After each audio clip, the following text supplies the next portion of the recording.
Bismillah. Assalamualaikum warahmatullahi wabarakatuh. Alhamdulillahirrabbilalamin. Assalatu wassalamu ala asrafil anbiya wal mursalin wa ala alihi wa sahbihi ajma'in amma ba'd.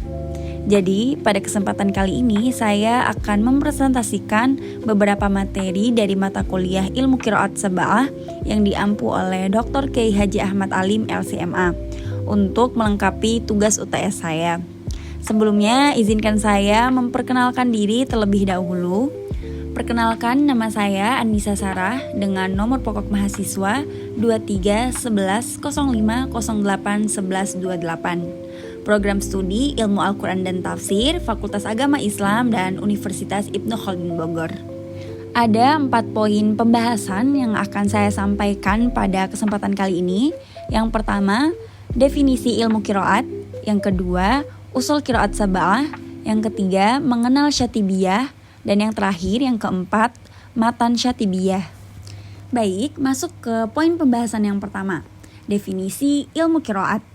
Ilmu qiraat adalah ilmu yang mempelajari cara membaca Al-Quran sesuai dengan riwayat-riwayat yang sahih dari Rasulullah SAW.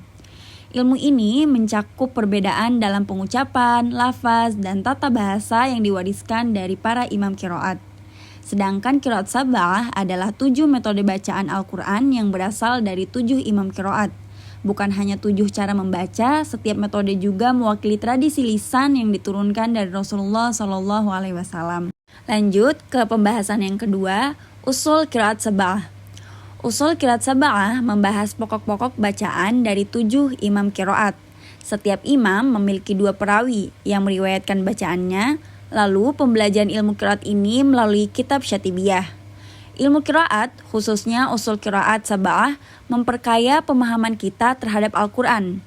Mengenal imam dan rawinya membantu kita memahami keindahan serta keluasan ilmu bacaan dalam Islam yang telah diwariskan secara turun-temurun dengan sanad yang terpercaya.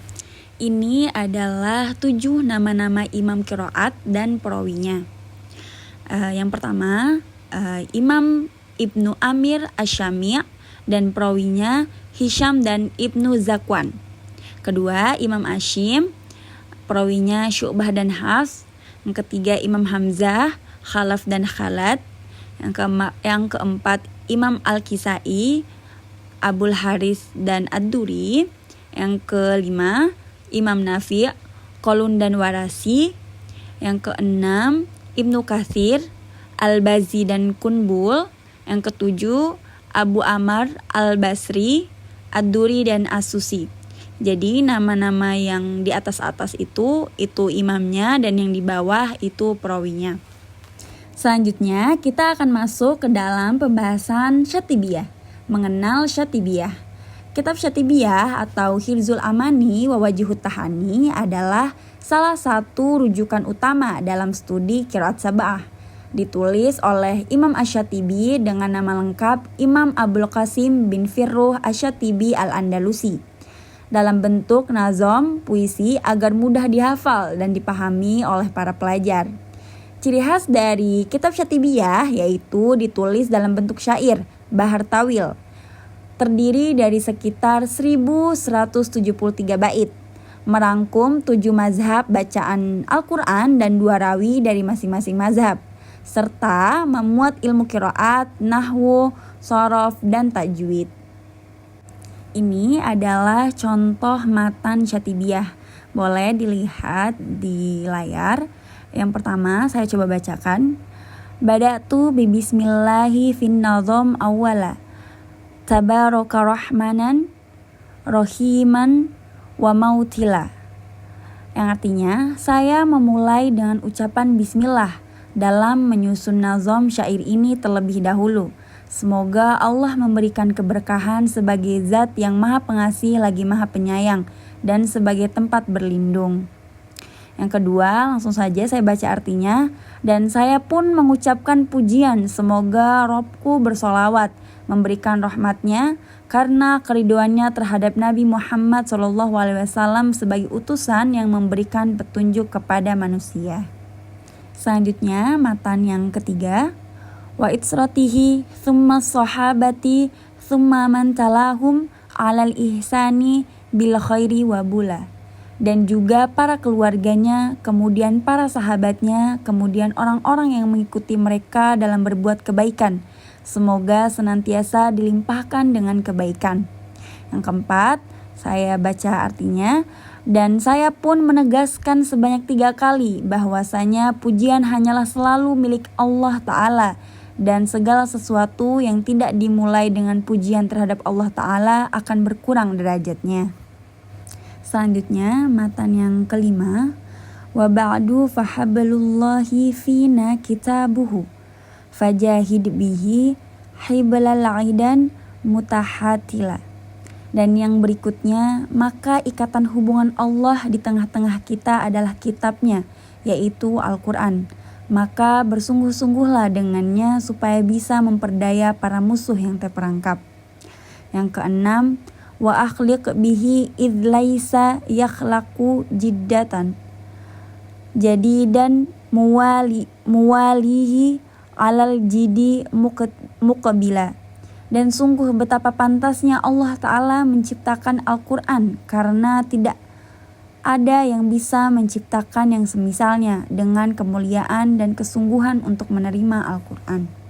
Selanjutnya yang ketujuh, matan yang ketujuh, wa qarituhul marudiyu qarra mithaluhu kal utruja halaihi murihan wa mu'kila. Yang artinya, dan pembaca Al-Quran yang diridhoi perumpamaannya bagaikan buah utrujah yang keadaannya wangi aromanya dan manis rasanya. Yang kedelapan, huwal murtado amma idza kana ummatan wa yammamahu dhillur rozanati konkola, yaitu orang yang diridhoi Allah, yang niatnya ikhlas karena Allah, maka apabila menjadi umat dan niatnya itu menaungi akal dengan kebaikan. Lanjut ke matan yang kesembilan. Huwal huru inkanal hari hawarian lahu bitaharroihi ila antanabbala. Yang artinya, dia adalah orang yang merdeka, tidak mengikuti hawa nafsu dan bukan hamba duniawi, maka untuknya derajat atau sampai dia meninggal dunia. Yang terakhir, matan ke-10. Wa in kitaballahi awthaku syafi'in wa agni ghanaan wahiban mutafaddalan. Yang artinya, dan sesungguhnya kitab Allah adalah pemberi syafaat yang paling kuat, yang tidak akan tertolak syafaatnya, dan paling mencukupi dalam memberikan anugerah. Itu tadi adalah 10 matan syatibiyah yang menutup pembahasan pada kesempatan kali ini. Jadi kesimpulan dari materi yang saya bahas pada kesempatan kali ini adalah ilmu qiraat sab'ah adalah cabang ilmu yang mempelajari 7 cara bacaan Al-Quran yang sahih dan bersumber dari Nabi Muhammad SAW melalui jalur para imam qiraat. Bacaan-bacaan ini mencerminkan kekayaan bahasa Arab dan keberagaman dialek yang diakomodasi dalam wahyu ilahi. Dengan mempelajari qiraat sab'ah, kita dapat memahami Al-Quran lebih mendalam, menjaga orisentalis bacaan, serta meneladani semangat keilmuan para ulama dalam menjaga kemurnian kitabullah sepanjang sejarah. Mungkin cukup sekian pembahasan materi dari saya dan yang bisa saya sampaikan. Mohon maaf apabila banyak kesalahan kata atau kurang jelasnya penjelasan saya. Saya mengucapkan terima kasih banyak kepada Ustadz Ahmad Alim LCMA yang telah memberikan saya kesempatan untuk mempresentasikan beberapa poin pembahasan dalam materi di mata kuliah ilmu qiraat sab'ah. Cukup sekian, wabillahi taufiq wal hidayah. Wassalamualaikum warahmatullahi wabarakatuh.